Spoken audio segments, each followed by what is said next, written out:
So, we are required to find out limit of mod x sin x, the function is mod x sin x as x goes to 0. So, as such we cannot apply because whatever we had we have only for polynomials x, constants, polynomials and so on, but here mod x and sin x. Okay. So, what we do?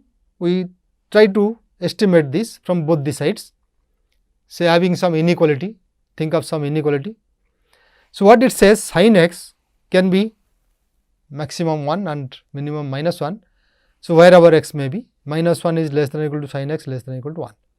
So, if I multiply mod x and x goes to 0, so x is not 0. Anyway, so it can be multiplied still even if it is 0. So, multiplying mod x we get minus mod x less than or equal to mod x sin x less than or equal to mod x. Now, look at the both the sides, this function and this function, as x goes to 0 both of them go to 0. That is clear, limit of it is the limit of minus mod x, that is also 0. So, use sandwich theorem which gives you that limit of this sandwiched function should also be equal to same as those two limits, that is limit of x goes to 0 mod x sin x equal to 0. Okay. So, now we ask if it is this way, if you think of sin x you may take minus 1 and 1, but that will not yield any limit because minus 1 and 1 limits are really minus 1 and 1, they do not give. So, how to go about limit x goes to 0 sin x? Okay. We use again the same inequality whatever we had done earlier, but in a different way now. We have the inequality that sin x is always less than or equal to mod x. So, it is not minus 1 to 1, but it is something else, that is sin x is less than or equal to mod x. Similarly, minus mod x is less than or equal to also sin x, okay, for any x around 0. Then you use sandwich theorem because these two limits are 0. So, that gives you limit sin x is also equal to 0. But these inequalities are really helpful, some of them we will discuss, we have really mentioned them earlier, sin x less than or equal to mod x and similar things. Similarly, for cos x, but cos x we do not have cos x mod is less than or equal to mod x or something, but something else is there. What is it? If you take 1 minus cos x, that is less than or equal to mod x. This is the inequality we have discussed earlier, and we know that cos x is always less than or equal to 1. So, we can say 0 less than or equal to 1 minus cos x less than or equal to mod x. Once you see this estimate, then you just see that as x goes to 0, this mod x goes to 0 and this is already 0. So, by sandwich theorem again limit x goes to 0, 1 minus cos x equal to 0. Then by algebra of limits, limit of cos x should be equal to 1, because the right side limit, left side is limit of 1 minus limit of cos x, and limit of 1 is 1 and total is 0. So, limit of cos x must be equal to 1, that is what it says. So, this kind of estimates you keep in mind, they will come off handy. Now, let us find out another which asks for finding the limit as x goes to 0 of this function, which is a ratio of two functions. On the top we have x square plus 100 square root minus 10 divided by x square. So, when x is not equal to 0, these are well defined, but when x goes to 0, we cannot just apply the limit earlier, limit of f x divided by limit of g x, because this denominator limit is equal to 0. So, what do we do? We try to rewrite just like your x square minus 9 divided by x plus 3, same way we have to rewrite it. So, we multiply square root of x square plus 100 plus 10.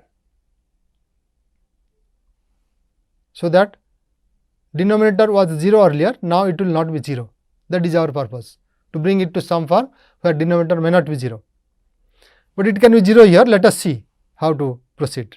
This is some guesswork we try, because square root also we want to take away. Okay, once you multiply this square root of x square plus 100 plus 10, then on the top it becomes square root of x square plus 100 whole square minus 10 square. So, that is simplified, this becomes x square plus 100 minus 100. So, that gives you x square. Now, this x square and this x square gets cancelled. That is the main idea of making the denominator non-zero. So, once this x square gets cancelled, all that remains is square root of x square plus 100 plus 10 and the top there is 1, right, because this is numerator is x square really. Now, you can take the limit and the denominator is non-zero, limit of square root of this as x to the power r we apply now. So, it is limit of x square plus 100 to the power half. Limit of x square plus 100 will be equal to square root of 100. So, that is 10. So, 1 divided by 10 plus 10 which is 1 divided by 20. Okay.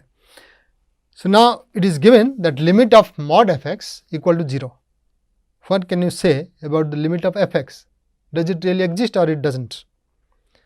Okay, suppose you take limit of mod x. What will happen to limit of mod x as x goes to 0? We know that this is equal to 0 and we know that limit of x also equal to 0. But the question is, does it imply that limit of x equal to 0? Well, that is also correct. So, it implies, but then how to bring x from mod x? The well known inequality we can see that mod x is less than or equal to x is less than or equal to mod x. So, if you take minus of mod x, it is less than or equal to x and that is always bounded by mod x. Now, you can use sandwich. So, similar way we will be doing here, limit of mod f x is given. So, we can have an estimate for f x which looks like minus of mod f x less than or equal to f of x less than or equal to mod f x. Now, use sandwich theorem. The left side gives 0, right side also goes to 0 as x goes to 0. Therefore, the sandwiched function. So, limit x goes to c f x which c is here really 0, limit x goes to 0 mod of f x must be 0. Okay. That is what it says. Then let us apply all these techniques whatever we have learnt on some more problems. So, it is not given that the limits exist. If possible, find the following limits. If not, then we have to say that a limit does not exist. Okay, so, for the first one, it says x square minus 2x minus 3 as the numerator and x square minus 4x plus 3 in the denominator. So, first thing we have to check is when x goes to 3, what happens to the denominator? That will become really 9 minus 12 plus 3 which is 0. So, that means x minus 3 is a factor. So, first question we should ask, is x minus 3 a factor of the numerator? Then we can cancel it. So, let us see what happens. So, it is not defined at x equal to 3, but it is okay because we need in the limit x need not be equal to 3. So, now numerator can be factored as x minus 3 into x plus 1. Just check it, it is x square minus 3x plus x minus 3. So, that is x square minus 2x minus 3 and denominator has a factor x minus 3, it is x minus 3 into x minus 1. So, after cancelling we can cancel because x is not equal to 3 in the limiting process. So, it is limit x goes to 3 x plus 1 by x minus 1. Now, x goes to 3. So, on the top, since limit of x goes to 3 is 3. So, it is 3 plus 1 divided by 3 minus 1 which is equal to 2. Okay. So, let us see the second one b, which says we have to find limit of 1 minus square root of 3x plus 1 by x. Again x goes to 0. So, you have to take away this x somehow. So, what do we do? Usually this is the case in such problems that we have to rationalize the square root. So, we multiply 1 plus square root of 3x plus 1. It was 1 minus on the top, now 1 plus we multiply. So, the numerator becomes 1 square minus this which is 1 minus square root of 3x plus 1 square. So, it is really minus 3x and minus 3x and this x they get cancelled. So, you get minus 3 on the numerator and the denominator is 1 plus square root of 3x plus 1. Now, you can take the limit under this square root, limit of 3x as x goes to 0 becomes 0 So, this is square root of 1, it is really non-negative square root, which is 1 again. So, 1 plus 1 becomes 2, on the top anyway it is minus 3. So, limit is minus 3 by 2. So, let us see the third one, C. So, C is limit of 5x cubed plus 8x square divided by 3x fourth minus 16x square as x goes to 0. So, again the denominator goes to 0 as x goes to 0. So, any factoring is possible, that is our question. So, we see that it is x square we can take out from here, it is x square times 3x square minus 16, and the top also is x square times 5x plus 8. So, we cancel this x square and we get 5x plus 8 divided by 3x square minus 16, and then we can find the limit of the numerator and denominator separately and divide them. So, that gives rise to 8, 5x plus 8. So, x goes to 0, it is 8, and this is minus 16. So, it is minus half. Okay. I think till now it is all right. So, let us go to another exercise. It is given that f of x satisfies square root of 5 minus 2x square less than f x less than square root of 5 plus 2x square.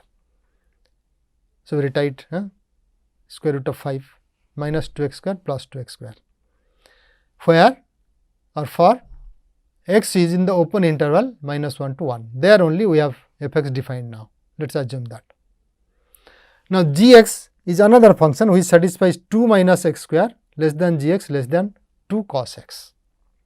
But this is in the interval minus half to 1 by 3. So, one is minus 1 to 1, another is minus half, here is 0 to say 1 by 3. So, both are defined in minus half to 1 by 3 anyway, and they will satisfy the same inequalities. We want to find limit x goes to 0 f x g x. Since x goes to 0, so we can even consider a smaller interval where it is defined. So, both are defined in minus half to 1 by 3. So, f x times g x is also defined there. They might be defined, but at least we have these inequalities satisfied there. So, exploiting these two inequalities, we have to do something which f x times g x, which will be valid inside in a neighborhood around 0. So, that should not exceed, that delta should not exceed 1 by 3 anyway, that neighborhood should be inside this, and we can always limit that way, because limit needs only nearness, we can make it smaller even. Okay. So, assume that both the inequalities hold for x near 0 and try to find out f x g x, that is our question. Okay. So, what do we see? Limit of, since both the conditions hold, limit of f x we can see from the sandwich theorem as x goes to 0, it is square root of 5 square root of 5, right. So, limit of f x is square root of 5. Similarly, limit of g x is also as x goes to 0, it is 2 on the left side, 2 on the right side, cos x goes to 1. So, this becomes 2. So, limit of f x g x must be equal to 2 into square root of 5. If you attempt at a time, there might be some difficulties, but it is okay.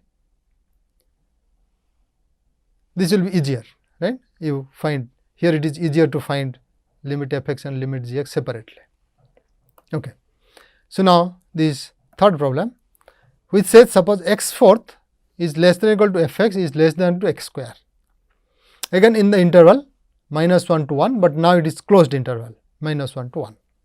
So, inequality is satisfied in this interval, and similarly x square is less than or equal to f x less than or equal to x 4, it is the other way around now, for x less than minus 1 and x square is less than or equal to f x less than or equal to x fourth for x greater than 1.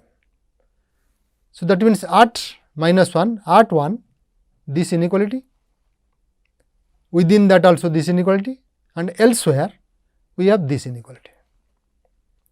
Then we have to find limit of f x as x goes to c for all possible points c. Okay. Suppose it is at 0, suppose c equal to 0, then only one inequality is satisfied. We are looking at this only. So, this will not be relevant for x c is near 0. So, once this happens, we see that x fourth go to 0, x square goes to 0. So, f x will go to 0. Limit of f x must be 0 by Sandwich theorem when x goes to 0. Similarly, suppose it is x is less than minus 1. So, let us say c is something which is less than minus 1. Then this inequality will not be applicable, this is only applicable. Then you can think of what is going on here, right.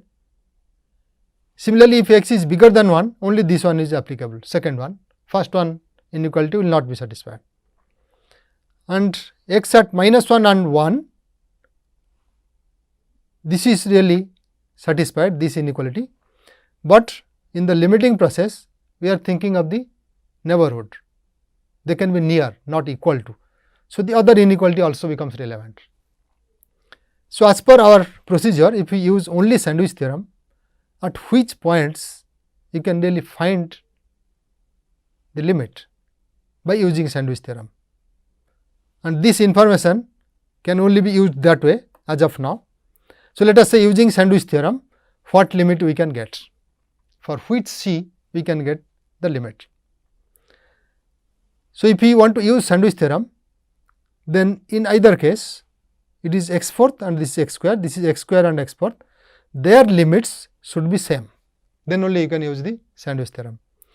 And when limits of x square and limit of x square are same, so that means it is c square must be equal to c fourth, their limit x goes to c of x square is c square and x goes to c of x fourth is c fourth. So, it gets c square must be equal to c fourth, that would give c to be one of these points minus 1, 0 or 1. So, only at those points, of course, in by inspection we are coming to that. Now, this really makes it solid that if you use only Sandwich theorem, no other tools are there to be used, then we can possibly find out its limit at minus 1 or 0 or 1. So, at these points what will be the limit? Limit x goes to minus 1 f of x will be equal to 1. Why is it so? Limit f of x, x goes to minus 1. So, where minus 1 will be applicable? If it is less than minus 1, it is this inequality applicable. If it is greater than minus 1, then this inequality is applicable. So, both the things are applicable. But when x goes to minus 1, limit of x fourth and limit of x square both are 1. So, by Sandwich theorem, limit of f x goes to minus 1 equal to 1. Similarly, at 0, both the things, not both the things, only this one will be applicable, and that gives us 0 both the sides, therefore, limit equal to 0. And when c equal to 1, so limit of x goes to 1 of f x, then this is applicable, x is greater than 1, this is also applicable, x is smaller than 1, but in both the cases the both side functions go to 1. So, limit must be equal to 1. So, this is how we are proceeding for the third problem. Okay. So, let us take the fourth one. Suppose limit of x goes to 4, f of x minus 5 divided by x minus 2 equal to 1. So, you see here the denominator limit equal to 2 really. So, it is not 0, then we are safer. We do not have to use any specific things here. It should be quicker, just algebraically we should get. Find out limit of f x, x goes to 4. So, we just rewrite f x using that, f of x equal to 5 plus f x minus 5 by x minus 2 into x minus 2. You can verify it easily. So, now f x minus 5 limit is equal to 1, that is given. So, this limit equal to 1, and limit of x minus 2 x goes to 4, that is 2. So, it is 5 plus 1 into 2 which is 7. Now, similarly, one more is there, say f x minus 5 by x minus 2, limit x goes to 2 now equal to 1. So, that means x minus 2 limit on the denominator, that becomes 0 now, and if this limit exists, x minus 2 is 0, then as we have learned earlier that the limit of the numerator must also be 0. Therefore, limit of f x, x goes to 2 must be equal to 5. But we can also use the earlier thing, rewriting, and see what happens. We can write f of x equal to 5 plus f x minus 5 by x minus 2 into x minus 2 as earlier. Then we take limit f x, x goes to 2, that gives you 5 plus this limit times limit this x minus 2. So, that gives 5 plus 1 into 0 equal to 5. Okay, that is easy.